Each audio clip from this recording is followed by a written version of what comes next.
live find my slides? Really? It's a Mac. I know, they were made on a Mac. Okay. You're going full screen. Slideshow. Hey! So, hi everyone. My name is Heather Wiencko. I'm a board member at large with the Open Bioinformatics Foundation, and we're going to pause this. Good.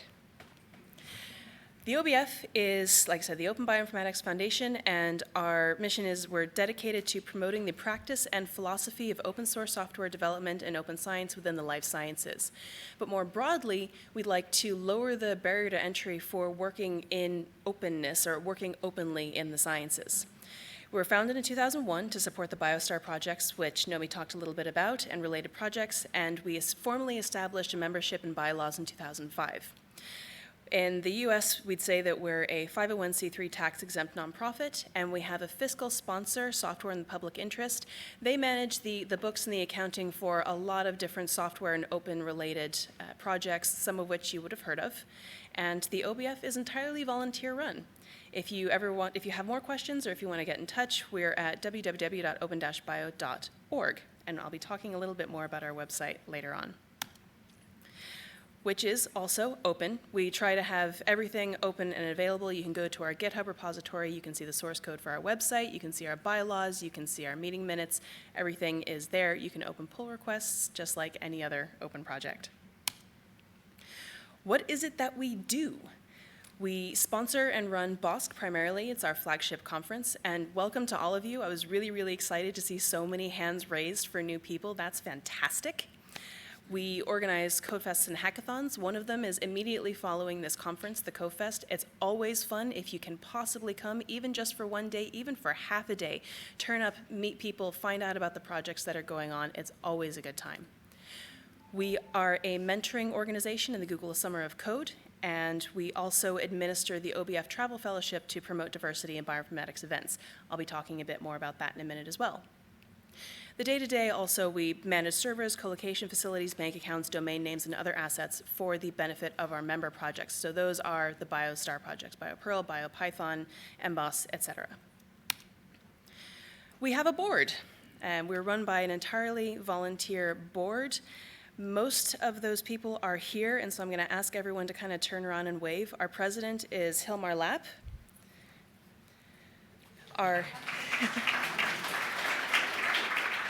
And hold your applause to the end, otherwise we'll never get through it.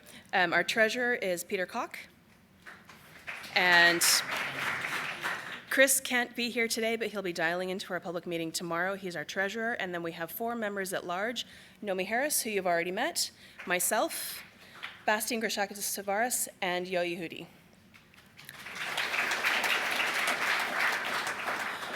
We are all here for you. If you have any questions about OBF or BOSC, or if you have any issues, come up to any of us at any time. Hopefully we're all approachable, and I can tell you for sure none of us bite. What is it that we do other than talk to y'all? We make decisions about the big picture stuff: strategic direction and priorities, the programs we run, how we invest our resources. We discuss and decide infrastructure and logistics, and more or less annually we hold public meetings. The next one is tomorrow. We have taken up a birds of a feather slot for ISMB. I think it's going to be in this room at 12:45. Everyone is invited to come. We have a lot of interesting stuff on the agenda. We'll be talking about starting to implement a code of conduct for our member projects, and there is going to be a new board member up for election. So definitely come along if you can. What have we been up to for the last year? We have a new logo. So our old one is at the top.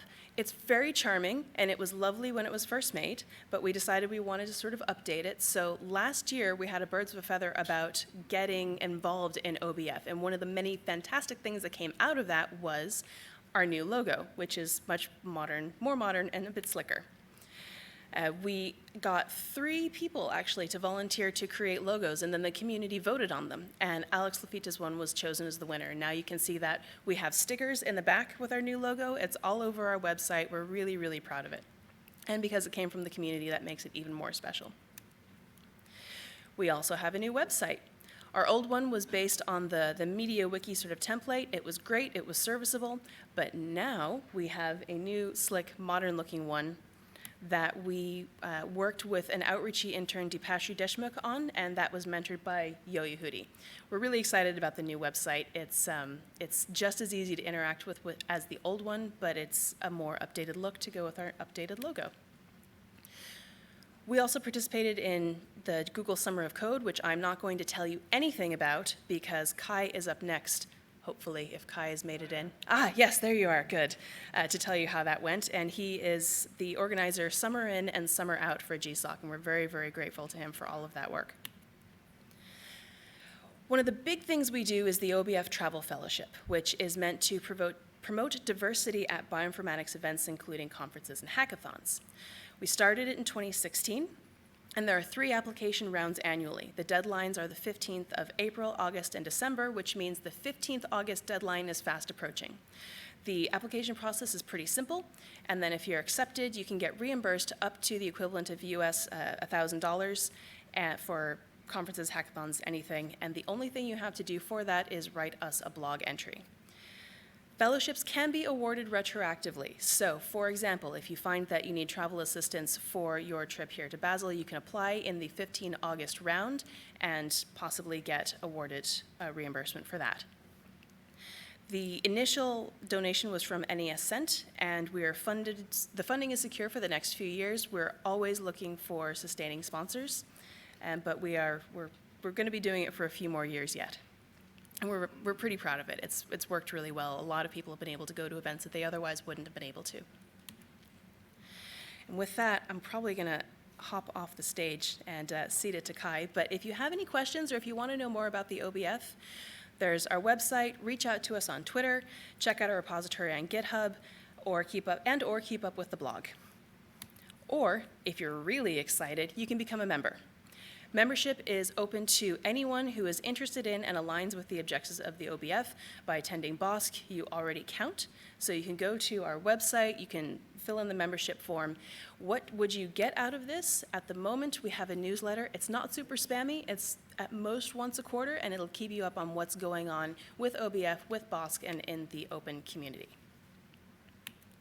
And that is me done. Usually I would take questions, but I want to kind of keep things moving. So thank you all very much for your attention, and Kai's up next.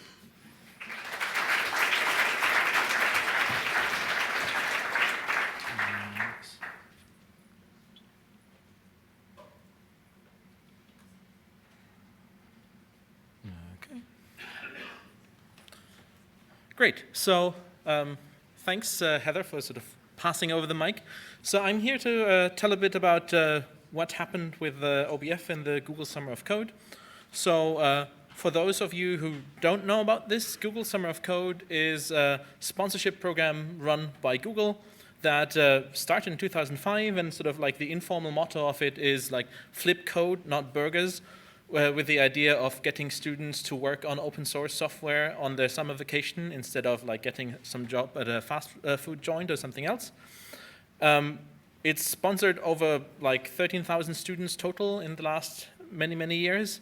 It runs for 3 months, and it awards roughly $5,000. A couple of years ago, they sort of adjusted the funding depending on like the nation level income. So it's a bit hard to tell an absolute number here. It depends a bit on where you're from. I've put a graph on sort of like the average students per year. So you can see it started kind of slow, but then sort of they're now doing like between 1,200 and 1,300 students every year. OBF has been a participant in Google Summer of Code for quite a while. So we've participated 8 times. We applied 10 times. So 2 times we didn't get in. The bioinformatics topic is rather full. So there's a lot of competition for slots there, and sort of Google is trying to pass the bucket around a bit. But sort of this year we got in again. So I'll just tell a bit about what happened in the projects last year and sort of what's going on this year. So one of the things you might notice if you look at this list is that none of these projects here really are sort of core BioStar projects as sort of like represented by the OBF. And that's because sort of we found that in these projects, usually there's nobody stepping up to propose projects and to mentor students because everybody is kind of busy on their sort of real jobs and nobody feels like they have the capacity for it.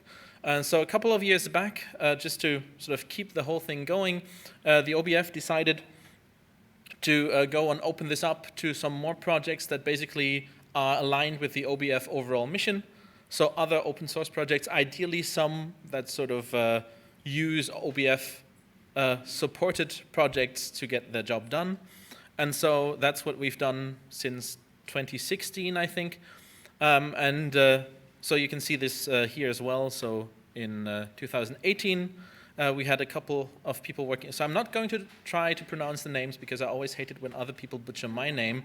And since this is recorded, this will sort of go and stay in eternity.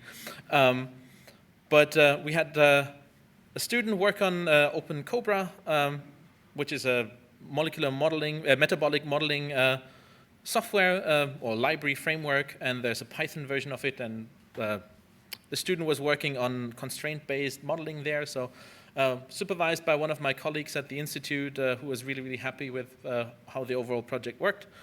We had another student work on OpenMS to do something with the peptide search engine results there. So it's like this is a mass spec software suite, and they do a lot of things. I don't know, not too much into that piece of software. Nextflow is one of the sort of big entries in the workflow systems. So there's probably like a couple of millions of those. And I don't know, Michael, what's your current count of workflow languages? 249. Okay, so Michael says 249 things that he knows about. There's probably more. Nextflow is one of the bigger ones, I guess. So it's safe to say they're sort of around a bit more. And there was some work on making research object support first-class citizen of the Nextflow framework. So I think that's rather nice to see them adopt these open standards here.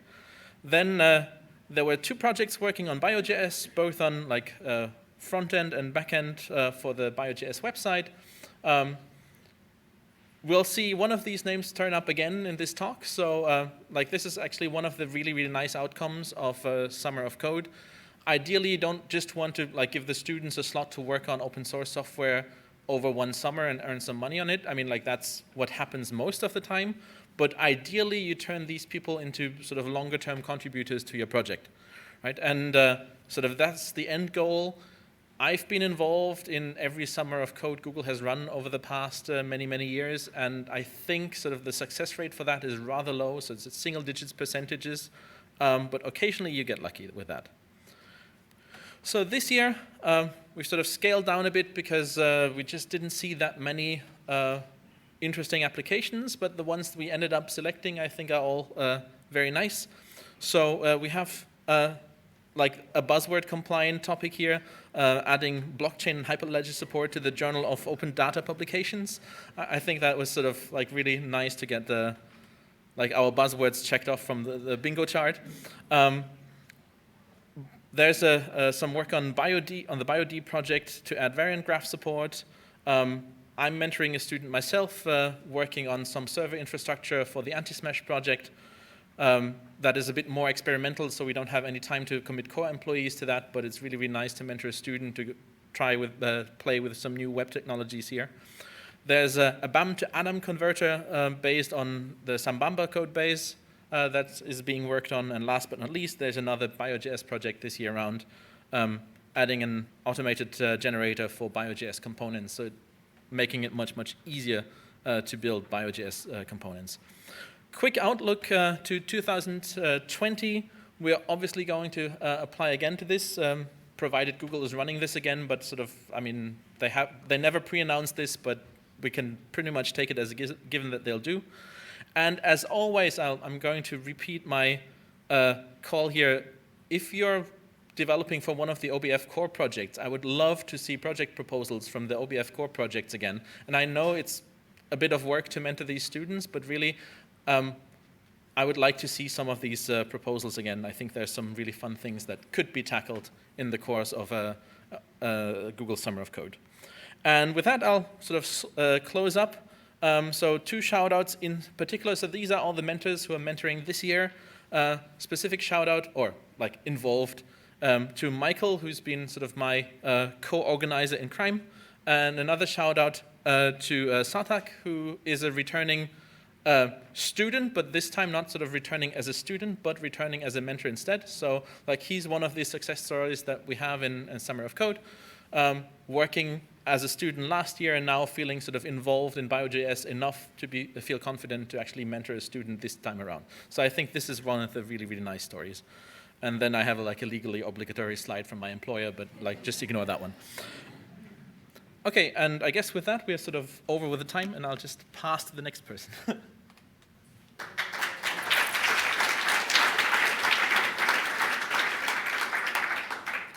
Thank you, Kai. So we're now moving into a section on data crunching, and I'm going to ask all the speakers to introduce